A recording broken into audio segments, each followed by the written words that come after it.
Et les précisions de Michel Rogalski, analyste français, écoutez-le.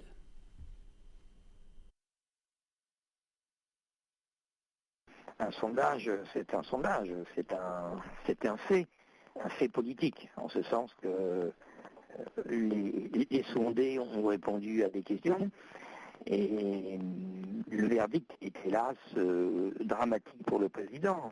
Alors l'explication, elle est assez bien connue. C'est un président qui a beaucoup déçu, qui s'est fait élire sur un programme avec un contenu avancé, progressiste, et qui, au fil du temps, a détricoté tout son programme pour n'en appliquer quasiment aucune des mesures, et pour faire même bien souvent l'inverse.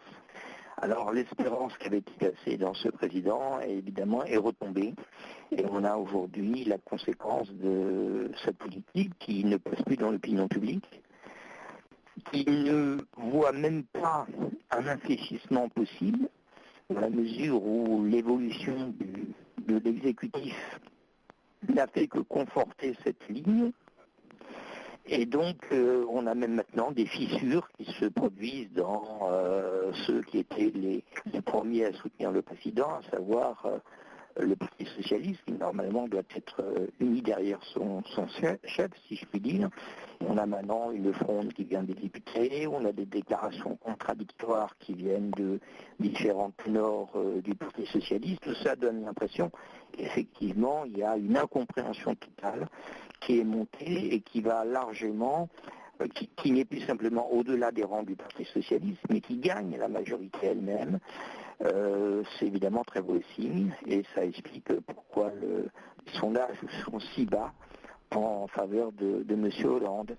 Donc ils sont bas parce qu'en réalité personne ne voit les signaux qu'il pourrait adresser et qui seraient susceptibles de donner à croire qu'il va changer de ligne. Il y a un enfermement en quelque sorte dans une ligne politique qui semble nous rapprocher du mur. Je pense que c'est ça qui indique,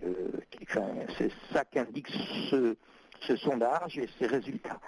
C'est le fait que ce président, à travers la politique qu'il met en œuvre, va dans le mur et que de lui-même, il ne bougera pas pour changer cette ligne-là.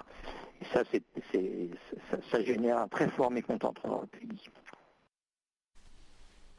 Nouvelle tuerie dans la ville de Beni en République démocratique du Congo, émeute de la population excédée. Une violente émeute a éclaté dimanche après une nouvelle tuerie attribuée aux rebelles ougandais de l'ADF à Beni, ville de l'Est de la République démocratique.